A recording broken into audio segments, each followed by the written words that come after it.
Ready, Freddy? Ready, steady? Alrighty.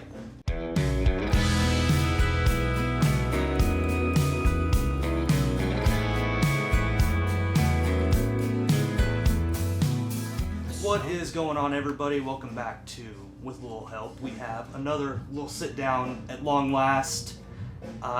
It's been a while since we've been able to do one of these, but I'm a firm believer in quality over quantity, and I don't think there's any better definition of quality than the next guest we have. Ladies and gentlemen, Mr. Braxton Keith. Sir. How you doing? Thanks for having me on. Man. I appreciate it. We've been talking about doing something like this for like a year and a half at this point. I know, think right? The first time I met you, I immediately was like, I'd love to interview you sometime. And oh, yeah. Just the stars have never fully aligned, so I'm glad they finally did.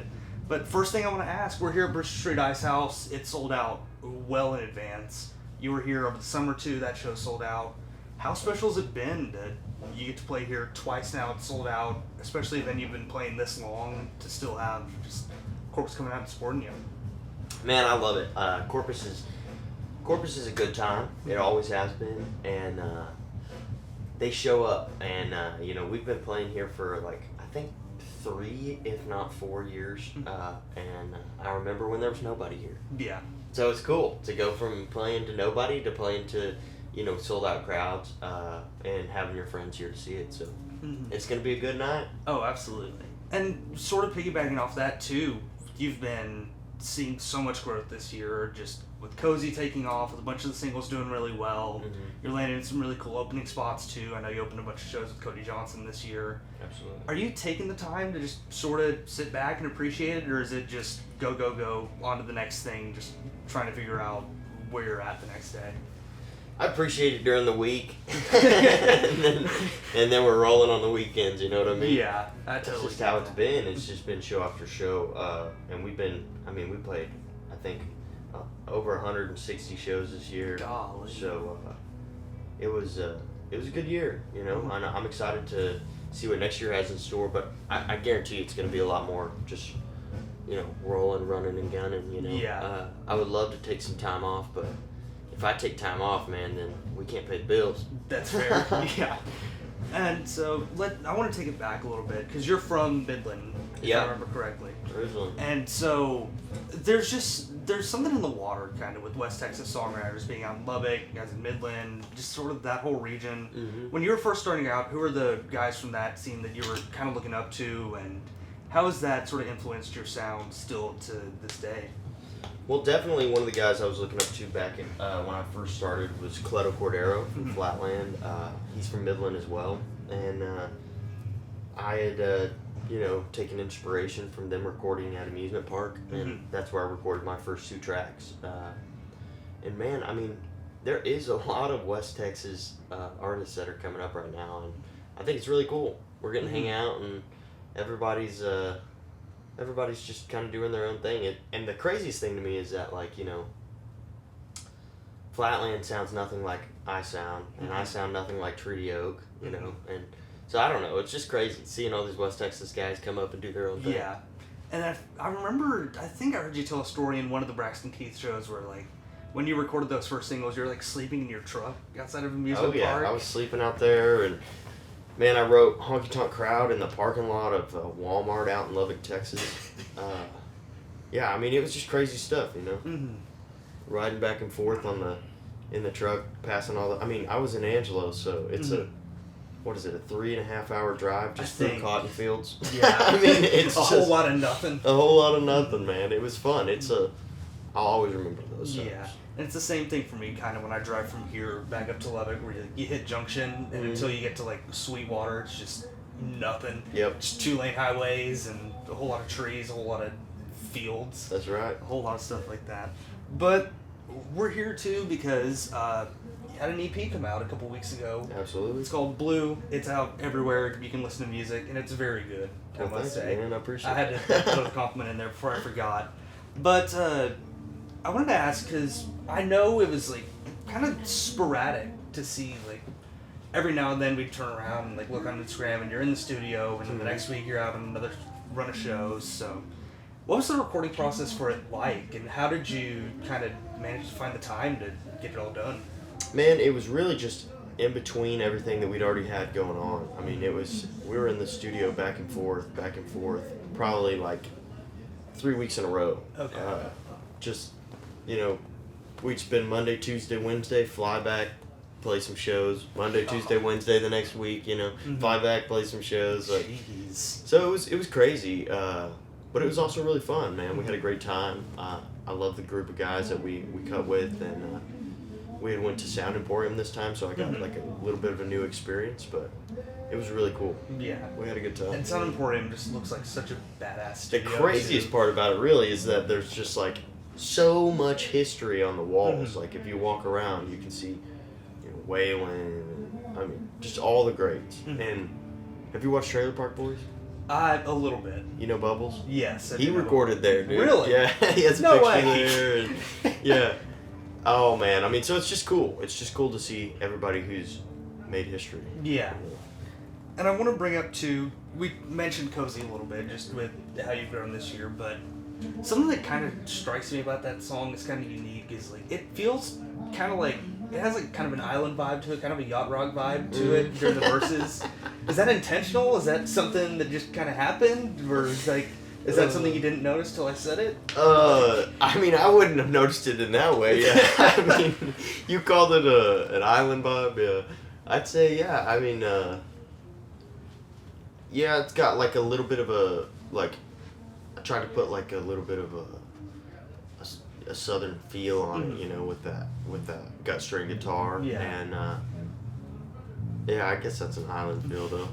That kind of makes me... That's just the vibe I get. That makes me feel like we need to be drinking margaritas by the beach, baby. Hey, you're in the perfect city to do it. That's right, Corpus Christi, baby. But that does kind of, it has, or at least another question I have, because, I mean, I'm always curious to know with artists like yourself that are, like, very proudly country, very proudly honky-tonk, like, what are some of the non-country artists or sounds that inspire you, that you gravitate towards, whether you're recording or just writing, or hell, even just riding in the bus?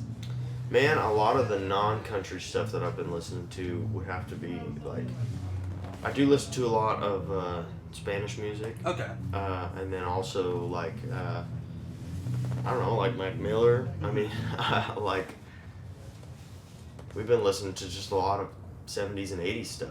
Gotcha. Just like, Bread, or like, just random bands that are just not necessarily country, but just have a vibe. Yeah. I just like vibey music. If it's something where I can like catch a vibe for it, then I mean, because I understand zero Spanish, but the vibes that they give in those songs are immaculate. You know what I'm saying? Yeah. Like, you don't have to understand it to know that it's a good song. It's like, wow, the way that they put this together is pretty crazy.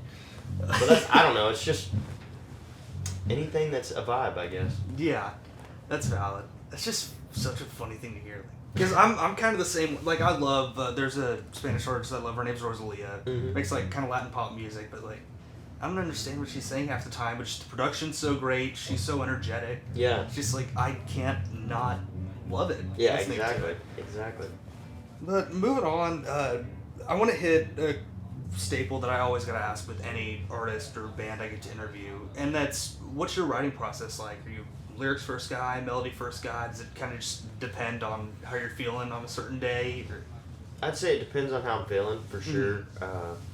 But also a lot of these co-writes that we've been doing lately, I mean, you just kind of walk in there, throw out some ideas for verses and stuff, and if it's interesting enough, it'll stick, Yeah. So I would say, yeah, most of the time, it's the lyrics first for me. Okay. Every once in a while, I'll do some melody first. Gotcha. But most of the time, it's lyrics first. Melody just comes around. Yeah. I get you. So wrapping up, I only have a couple more here for you because I don't want to take more time from you. No, you're good. But the first one I want to ask is, as we sit here kind of at the end of this year, you're wrapping up. There's a few big shows still left to play. I know you're playing Billy Bob's the day after Christmas, which is awesome. Yeah. But I want to ask, like, when you look back, like, do you have, like, a certain biggest highlight of the year? Do you have, like, a favorite show, favorite thing that's happened, or is it just kind of all been great?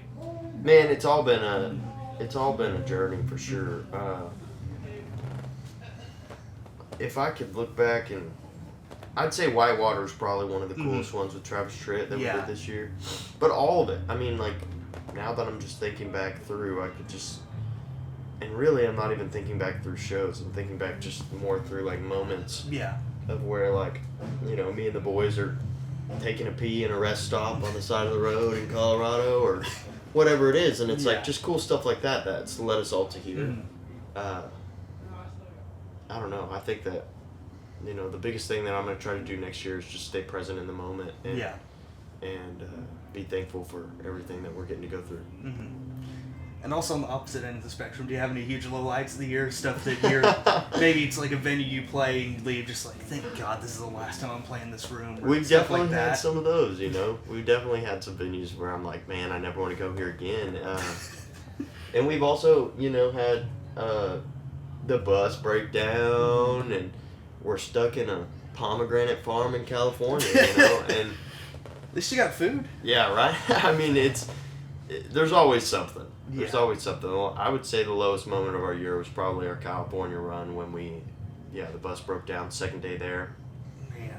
Stranded us out there for a little bit. It was tough, but I don't know. I wouldn't trade it for the world, man. Exactly. All right. And last two questions I have for you. The first one is, what's next? What's on the horizon for Braxton Keith?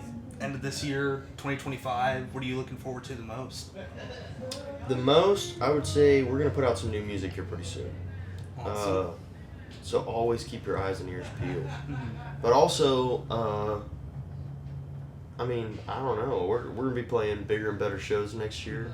We're going to be, you know, putting out new music. We're also going to be playing places that we've never been before. So, I don't know. Which feels weird to hear that there's still places you haven't played. Oh, yeah, man. I want to play, like, Vermont. We've never played New York, you know. Like, we've never really played run up the East Coast to the north. So, yeah, I would love to do that. I would also love to do it in the West Coast. We've never been to Oregon. We've never been to some of those places. So, I'm excited to just continue playing shows. Awesome. Last question I have for you is just for you to have the floor. Plug what you want to plug. Where can people find you?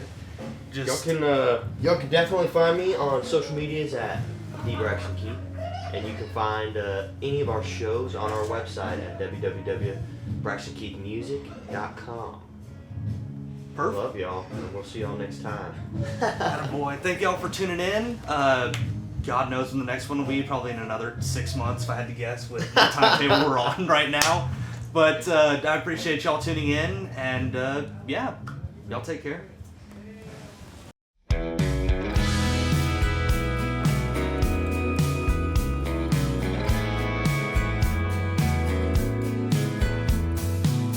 saw your bags packed by the door, then helped you load them in.